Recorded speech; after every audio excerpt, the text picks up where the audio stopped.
નમસ્તે વિદ્યાર્થી મિત્રો, આપણે આજે 9મા ધોરણમાં બહુપદી એનો અભ્યાસક્રમ આપણે કરવાનો છે। જો બહુપદી સરસ પ્રકરણ છે, તે 10મા ધોરણમાં પણ તો કે આવે છે, એટલે આપણે 9મા ધોરણવાળા મિત્રો ખાસ આનો અભ્યાસ ખૂબ કાળજીથી કરીશું, બરાબર ને। હવે જો આગળ વધીએ તો તમે અગાઉના ધોરણોમાં તો કે અભ્યાસ કરીને આવ્યા છો। શેનો અભ્યાસ કરીને આવ્યા છો? તો કે બેઝિક નિત્યસમોનો અભ્યાસ કરીને આવ્યા છો। જો અહીંયા બોર્ડ ઉપર 3 બેઝિક નિત્યસમો આપેલા છે, તેનો આપણે તો કે હવે પછી અવયવમાં ઉપયોગ કરીશું। એમાં જો પહેલો છે x + y એનો વર્ગ। જો અહીંયા ધ્યાન રાખજો, તો એનો શું થાય છે? તો કે x² + 2xy + y વર્ગ, બરાબર? આવો એનો થાય છે નિત્યસમ। પછી x - y નો સ્ક્વેર, તેનો નિત્યસમ જો x² - 2xy + y², બરાબર? અને છેલ્લે x² - y², તો એનો નિત્યસમ શું થાય છે? જો x - y x + y। જો આ ખાસ આપણે યાદ રાખીશું, આનો ઉપયોગ હવે આપણે તો કે અવયવમાં કરીશું, બરાબર ને? એટલે હવે આપણે આગળ અભ્યાસ કરીએ તો હવે આપણે ચલની વાત કરવી છે। તો હવે ચલ કોને કહેવાય તેનો અભ્યાસ, હવે ચલ એનો અભ્યાસ કરીએ તો ચલ છે એ ક્યાં હોઈ શકે? તો કે x y z વગેરેથી તો કે આ સંકેતથી ચલને તો કે દર્શાવવામાં આવે છે। જો એના ઉદાહરણો પણ આપણે જોઈએ, બરાબર ને? તો કે જો અહીંયા 3 ઉદાહરણ આપ્યા છે, એમાં પહેલું છે x² + 2x, બરાબર? તો આમાં જો x² + 2x માં ચલ શું છે? તો કે x ચલ છે, એક જ ચલ હોય। બીજામાં જો t² + 2t - 4, બરાબર? તો એમાં કયો ચલ છે? તો કે t। ત્રીજામાં જો 3y² + 5y, તો એમાં કયો ચલ આવી શકે? સરસ, તો કે y। તો આ રીતના જો બધામાં એક જ ચલ હોય, બરાબર? તો એનો જ આપણે હવે અભ્યાસ આગળ કરવાનો છે। હવે આપણે પદની વાત કરીએ તો કોઈ પણ બહુપદી હોય એમાં અલગ અલગ પદો આપેલા હોય। જો આપણે પહેલી જ બહુપદીની વાત કરીએ તો x² + 2x, તો એમાં કેટલા પદ આપેલા છે? તો કે જો આ 1 અને 2, એટલે કે 2 પદ આપેલા છે। તે જ રીતે બીજી બહુપદી છે t² + 2t - 4, તો એમાં કેટલા પદ આપેલા છે? વિચારો તો। સરસ, 3 પદ આપેલા છે, બરાબર ને? જો આમાં 3 પદ આપેલા છે। ત્રીજામાં 2 જ પદ આપેલા છે, જો 1 અને 2, બરાબર? જો આ સમજ તમને પડવા માંડી હો ભાઈ, હવે આ ખ્યાલ આવશે કે હવે મજા આવતી જાય છે, જેમ જેમ આવડે ને એમ મજા આવે, બરાબર ને? હવે આગળ તો કે સહગુણક। જો દરેક બહુપદી હોય એને સહગુણક હોય, તો આપણે જોઈએ કે સહગુણક કોને કહેવાય? તો અહીંયા આની જ વાત કરીએ કે ભાઈ x² + 2x, તેમાં પહેલું પદ x² છે, તો પહેલું પદ x² છે એનો સહગુણક। સહગુણક એટલે શું? તો કે ચલ હોય, ચલ। જો ચલ આપણે કીધું કોને કહેવાય? તો કે x y કે z વગેરે સંકેતથી ચલને દર્શાવાય છે।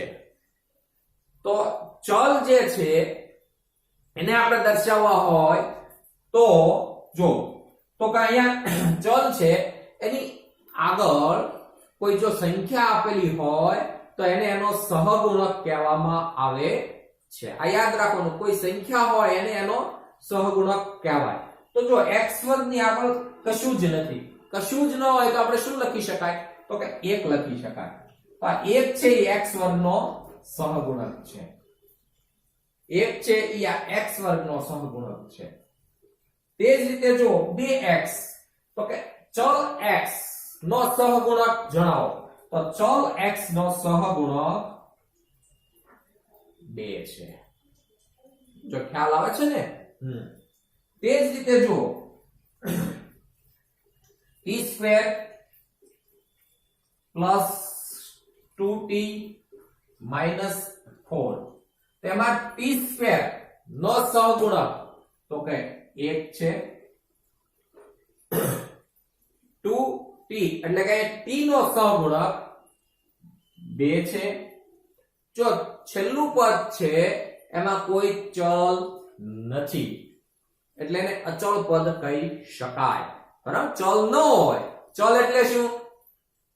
જો તમને ખ્યાલ આવ્યો કે x y z વગેરે સંકેત ન આપ્યો હોય, બરાબર ને, તો એ નથી, અને આપ્યો હોય તો એ ચલ છે. તો આ ચલ નથી એટલે અચળ પદ એને કહી શકાય. તો આ રીતના તમને કોઈ પણ બહુપદી આપી હોય, બહુપદી એટલે શું? તો કે જો આ બધામાં આમાં 2 પદ છે, આમાં 3 પદ છે, આમાં 2 પદ છે, એટલે કે 2 કે 2 કરતા વધારે પદ આપેલા હોય તો એને બહુપદી છે કહેવામાં આવે છે. જો આ સમજો, 10મા ધોરણમાં આપણને કામ લાગે એમ છે. બરાબર ને? એટલે સહગુણક. હવે આની વાત કરીએ. જો 3y²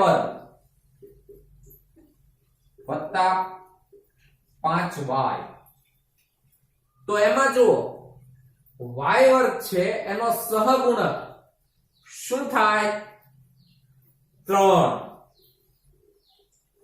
અને y નો સહગુણક શું થાય? ઓકે, 5 થાય છે.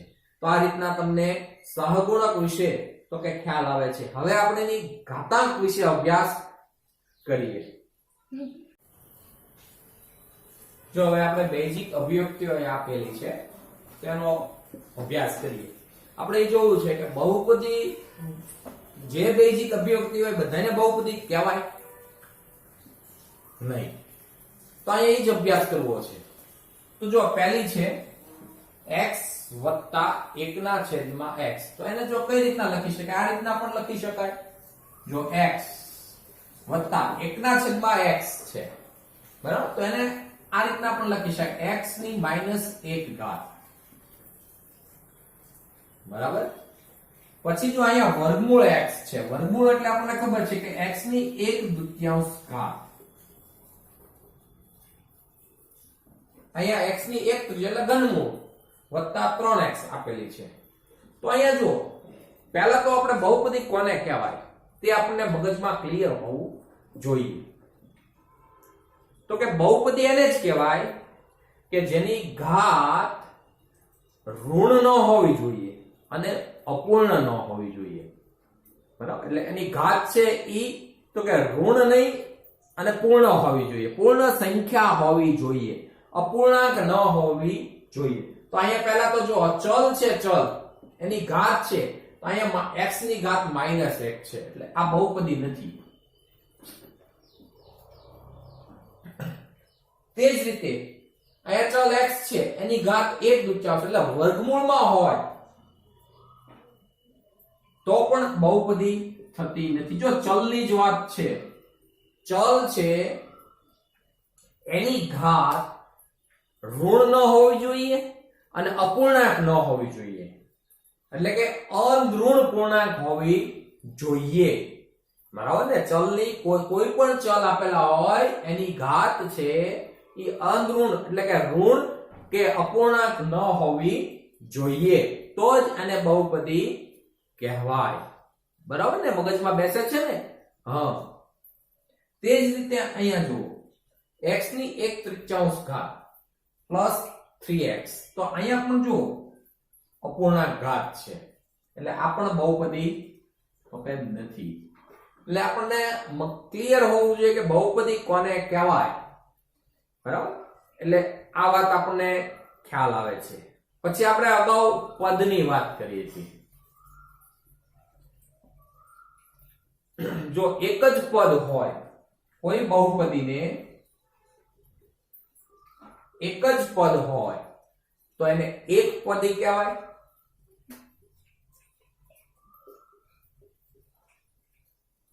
તે રીતના બે પદ આપેલા હોય તો તેમને દ્વિપદી કહેવાય. તે રીતે જો ત્રણ પદ આપેલા હોય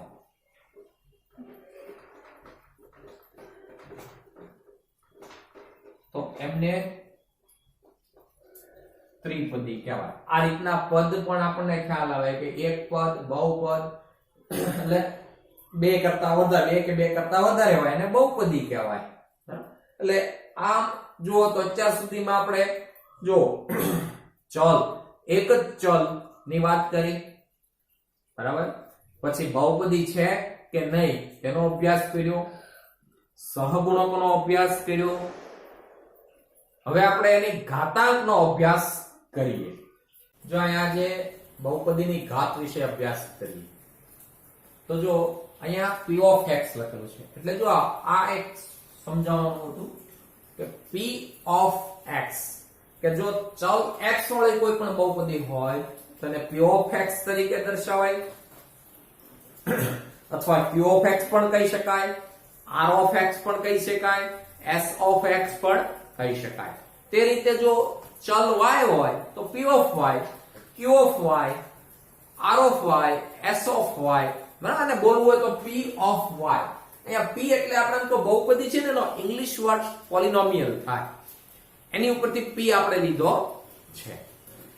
જો અહીંયા એક બહુપદી આપેલી છે 3x ની 7 ઘાત ઓછા 4x ની 6 ઘાત વત્તા x વત્તા 9. હવે જો આપણે બહુપદીની ઘાત નક્કી કરવી છે. તમને જો પ્રશ્ન પૂછી શકે કે અહીં જે બહુપદી આપી છે તેની બહુપદીની ઘાત જણાવો તો કઈ રીતે નક્કી કરવી? તો અહીંયા જો એક શબ્દ લખેલો છે મહત્તમ ઘાત વાળું પદ જોવાનું. એટલે જે ચલ આપેલો છે ઈ ચલ છે એની ઘાતાંક જોવાની. તો મહત્તમ ઘાતાંક કઈ છે તે નક્કી કરવાની. આ વિચારવાનું ભાઈ મહત્તમ એટલે તો કે મોટામાં મોટી. તો અહીંયા જો 1 2 3 અને 4 પદ આપ્યા છે. 4 પદમાંથી આપણે જોતા જઈએ તો પહેલું પદ છે એમાં x ની કેટલી ઘાત છે તો કે 7 ઘાત છે. બીજું પદ આપ્યું છે એમાં x ની કેટલી ઘાત છે 6 ઘાત છે. ત્રીજું પદ x તો એની ઘાત તો કે જો કાઈ ન હોય તો 1 ઘાત લેવાની. અને છેલ્લું પદ ચોથું પદ છે એમાં તો કે ચલ આપેલા નથી એટલે શૂન્ય બહુપદી છે, એ શૂન્ય પદ કહેવાય, બરાબર, અચળ પદ કહેવાય. તો આમાં જોવાનું હવે તો કે સૌથી તો કે મહત્તમ ઘાતાંક વાળું પદ કયું છે તો મિત્રો આ થાય ને 3x ની તો કે 7 ઘાત. કેમ કે સૌથી વધારે ઘાત કોઈ પણ ચલની હોય તો 7 છે. તો આ જે બહુપદી છે તો કે બહુપદીની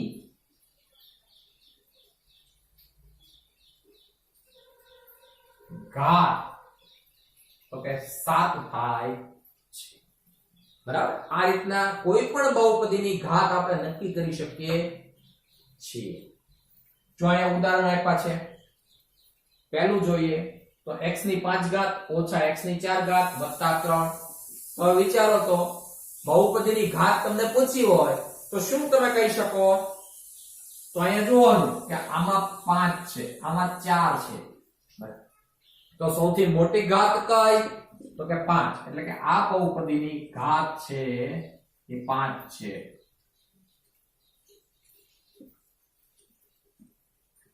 બહુપદીની ઘાત 5 છે. તે રીતે આમાં જો આ બહુપદીમાં તો આ બહુપદીમાં જો જોતા જાઓ પદ એક પછી એક પદમાં ચલની ઘાતાંક જોતા જાઓ તો આમાં 8 આવે છે, બરાબર ને? અહીંયા જો કોઈ ચલ જ નથી આપ્યો. હવે ચલ ન આપ્યો હોય તો આપણે આમ લઈ શકીએ તેની 0 ઘાત. તો એની 0 ઘાત એટલે આની ઘાત આ બહુપદીની ઘાત એટલે શૂન્ય બહુપદી થઈ, બરાબર ને? અચળ પદ આપેલું છે એટલે ચલ છે એની ઘાત 0 થાય એટલે એને તો કે બહુપદીની ઘાત શૂન્ય ગણવામાં આવે છે. હવે આગળ જોઈએ આપણે તો જો આવું પદ હોય x તો x વત્તા 5 તો અહીંયા x છે એની ઘાત કેટલી છે તો કે 1 છે બરાબર એટલે આ બહુપદીની ઘાત તો કે 1 છે એટલે એને સુરેખ બહુપદી પણ કહેવાય અથવા એક ઘાત વાળી બહુપદી પણ કહેવાય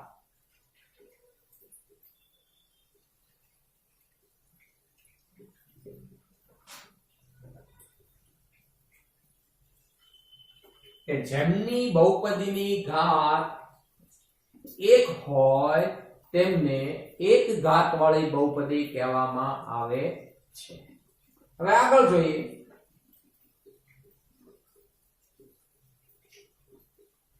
જો અહીંયા અલગ અલગ આપેલી છે બરાબર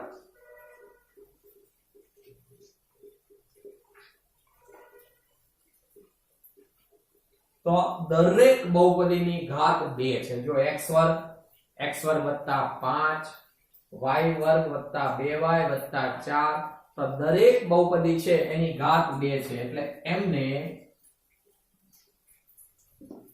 તો કે દ્વિઘાત બહુપદી છે એ કહેવામાં આવે છે તો દ્વિઘાત બહુપદીને સામાન્ય લખવું હોય તો ax વર્ગ bx c આ રીતના પણ લખી શકાય છે જેમાં a b અને c અચળ પદ છે તે જ રીતના 3 ઘાત વાળી બહુપદી પણ લઈ શકાય તો 3 ઘાત વાળી બહુપદી લેવી હોય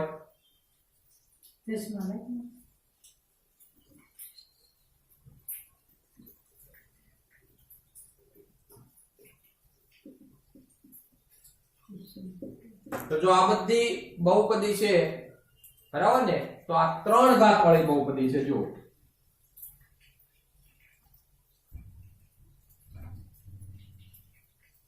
તો એમને ત્રિઘાત વાળી બહુપદી પણ કહી શકાય છે જો એમને લખવું હોય તો ax ની 3 ઘાત વત્તા bx નો વર્ગ વત્તા cx વત્તા d આ સ્વરૂપે છે લખી શકાય છે જેમાં a b c અને d તો કે અચળ પદ છે બરાબર તો આ રીતના જો આપણે એટલો અભ્યાસ કર્યો બરાબર આમાં ઘાત એક ઘાત વાળી દ્વિઘાત કોને કહેવાય ત્રિઘાત કોને કહેવાય તેનો અભ્યાસ આવી ગયો બહુપદીની ઘાત કોને કહેવાય તેનો અભ્યાસ પણ આવી ગયો એટલે હવે આની ઉપરથી આપણે સ્વાધ્યાય 2.1 નો અભ્યાસ આપણે આપણી રીતે પણ કરી શકીએ એટલે આપણે આવા દાખલાઓ સ્વાધ્યાય 2.1 ના જોઈએ હવે આપણે સ્વાધ્યાય 2.1 એનો અભ્યાસ કરીએ આપણે જે અગાઉ હમણાં અભ્યાસ કર્યો એમાંથી જ આપણે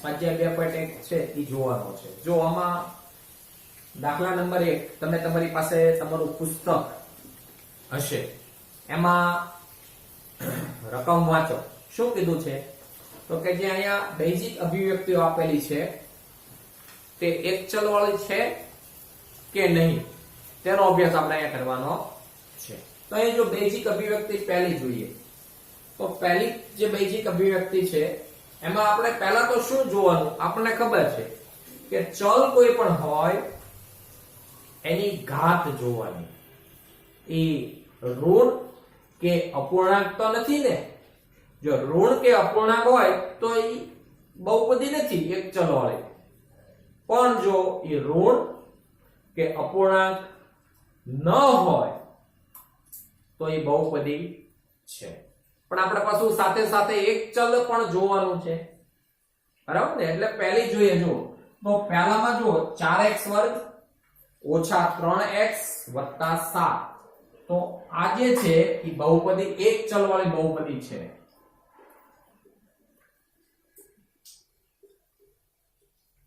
કારણ લખવું હોય તો લખી શકીએ ને કે અહીં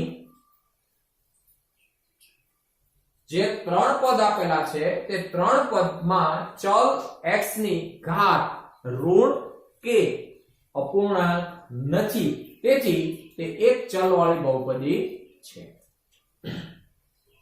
બીજા દાખલામાં જો એમાં પણ ચલ એક જ આપ્યો છે y, તો અહીંયા પહેલા પદમાં y વર્ગ છે, બીજા પદમાં ચલ આપેલો નથી, એટલે y ની 2 ઘાત છે, એટલે આ પણ તો કે એક ચલ વાળી બહુપદી છે.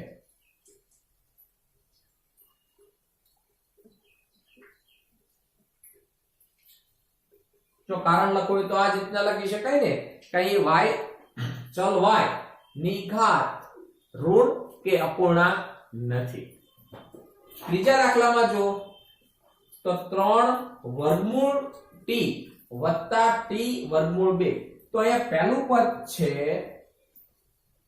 એ વર્ગમૂળમાં આપેલું છે, એટલે કે ચલ વર્ગમૂળમાં છે, અને ચલની ઘાત એટલે કઈ થાય તો કે 1/2 થાય, એટલે અપૂર્ણાંક થાય. તો અપૂર્ણાંક હોય તેને બહુપદી કહેવાય તો કે નહીં, તો કે આ નથી, બહુપદી નથી. કારણમાં લખો એટલે લખાય કે પહેલું પદ છે એમાં t છે એની ઘાત અપૂર્ણાંક છે, વર્ગમૂળ, વર્ગમૂળ એટલે 1/2 ઘાત થાય. જો આને આ રીતના લખી શકાય, આપણે પહેલા પણ લખ્યું તો y વત્તા 2 y ની -1 ઘાત છેદમાં છે એટલે ઉપર લ્યો અંશમાં, એટલે એની ઘાત છે માઈનસ થાય, એટલે અહીંયા 1 ઘાત છે એટલે -1 ઘાત, એટલે અહીંયા જો બીજા પદમાં ચલ y છે એની ઘાત માઈનસ આવે છે, એટલે તે પણ બહુપદી નથી.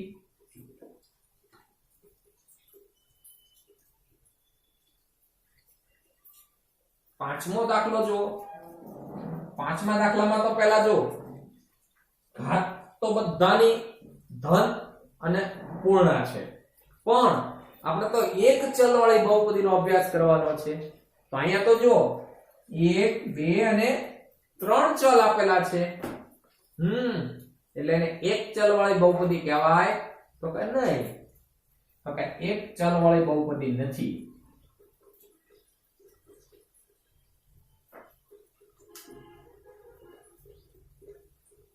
બરાબર. હા, તો આ રીતના એના કારણો સાથે આપણે લખી શકીએ છીએ. તે જ રીતે દાખલા નંબર 2 માં x વર્ગ નો સહગુણક, એટલે જ્યાં x વર્ગ છે એનો સહગુણક લખવાનો છે. આપણે સહગુણકનો અભ્યાસ કરી ગયા હમણાં જ તે, એટલે તમે પણ કહી શકો. બરાબર. તો જો પહેલું પદ છે મે x વર્ગ આ છે, જો તો એની આગળ નથી તો આપણે શું લખવાનું તો કે 1 લખવાનું. બરાબર ને. એની આગળ કોઈ સંખ્યા ન હોય, કોઈ પણ ચલ છે એની આગળ સંખ્યા ન હોય તો આપણે શું લખીએ છીએ તો કે 1 લખીએ છીએ, એટલે કે આ જે x વર્ગ છે તો કે એનો સહગુણક તો કે 1 થાય છે. તે જ રીતે અહીં x વર્ગ છે પણ એની આગળ માઈનસ છે, જો અહીંયા પ્લસ હતા અહીંયા માઈનસ છે, એટલે આની તો કે અહીંયા -1 થશે. જો સમજજો ખાસ. હા,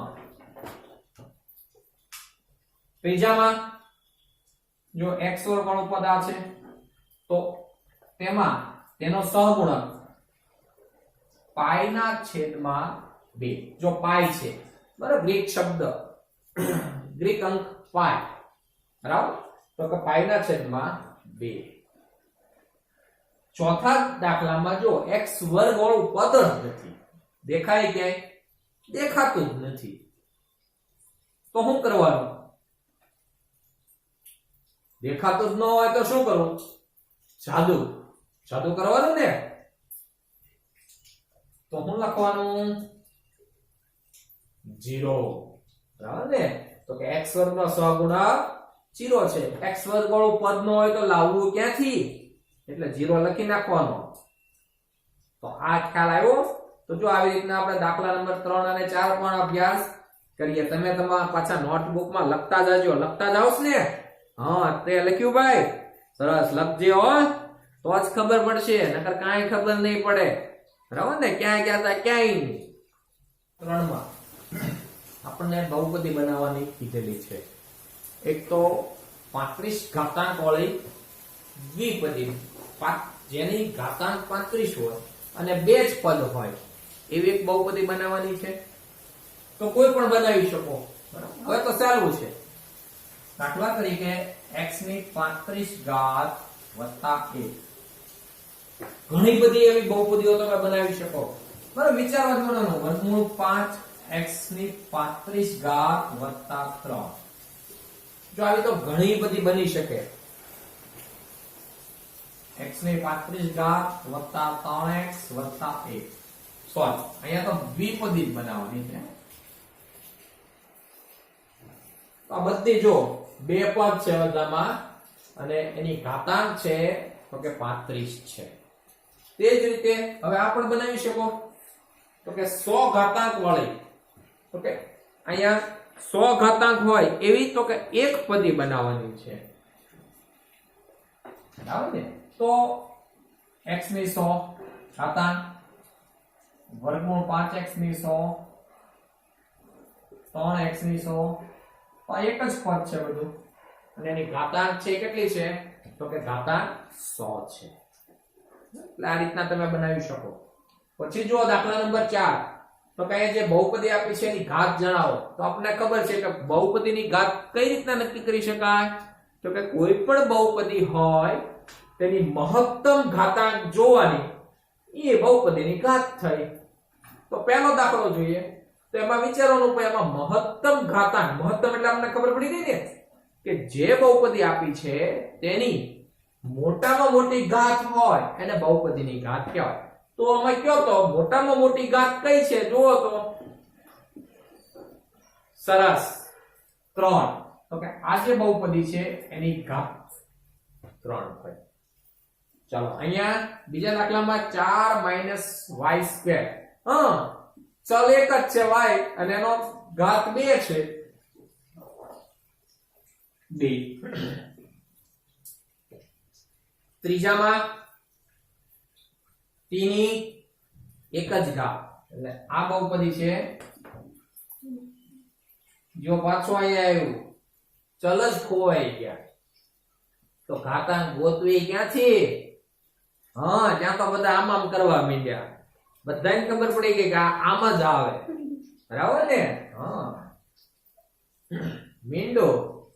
બરાબર ને? એટલે તો કે અહીંયા જ્યારે કોઈ ચલ ન આપ્યો હોય તો એ બહુપદીની ઘાતાંક 0 થાય, કારણ કે આપણે એને શૂન્ય બહુપદી કીધી છે. જો યાદ કરો એટલે જ એને શૂન્ય બહુપદી કીધી છે કે એની ઘાત 0 હોય ને એટલે. ખ્યાલ આવ્યો ને? હવે આ સ્વાધ્યાય 2.1 નો છેલ્લો દાખલો છે આપણે 5મો, એ જોઈએ. જો દાખલા નંબર 5 માં તમને શું કીધેલું છે કે નીચે આપેલી બહુપદીઓને સુરેખ, દ્વિઘાત અને ત્રિઘાત બહુપદીમાં વર્ગીકૃત કરો. તો હવે આપણે એ પેલા ખ્યાલ હોવો જોઈએ કે સુરેખ કોને કહેવાય, દ્વિઘાત કોને કહેવાય અને ત્રિઘાત કોને કહેવાય.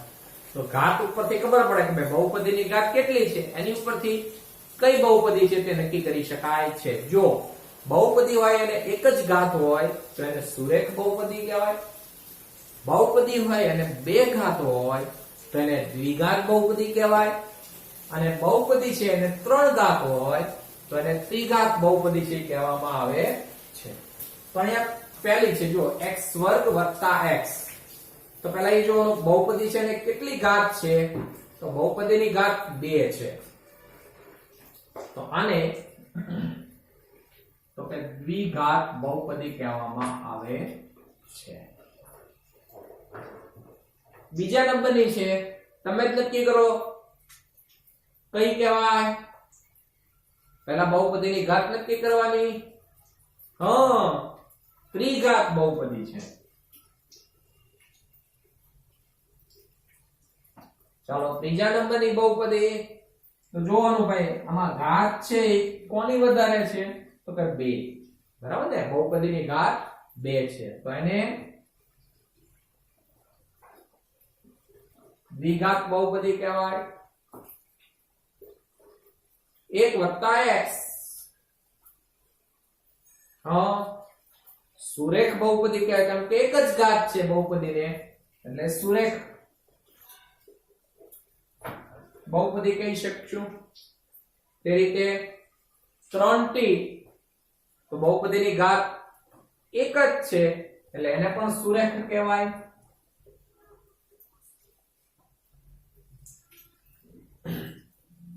પછીનો દાખલો છે 6 નંબર r² r². તો બહુપદીની ઘાત કેટલી છે? તો કે 2. તો એને દ્વિઘાત બહુપદી કહેવાય. બરાબર ને? અને છેલ્લું 7x ની 3 ઘાત છે. જો તો 3 ઘાત હોય તો એને બહુપદી ની 3 ઘાત થઈ ને, એટલે ત્રિઘાત કહી શકાય. આ રીતના આપણે સ્વાધ્યાય 2.1 નો અભ્યાસ કર્યો. બરાબર. હવે આવતી વખતે આપણે પાછો અભ્યાસ નવો કરશું અને સ્વાધ્યાય 2.2 નું ગણન કાર્ય આપણે કરશું. પણ આ તમે તમારી નોટબુકમાં ખાસ લખતા જજો બધું. બરાબર.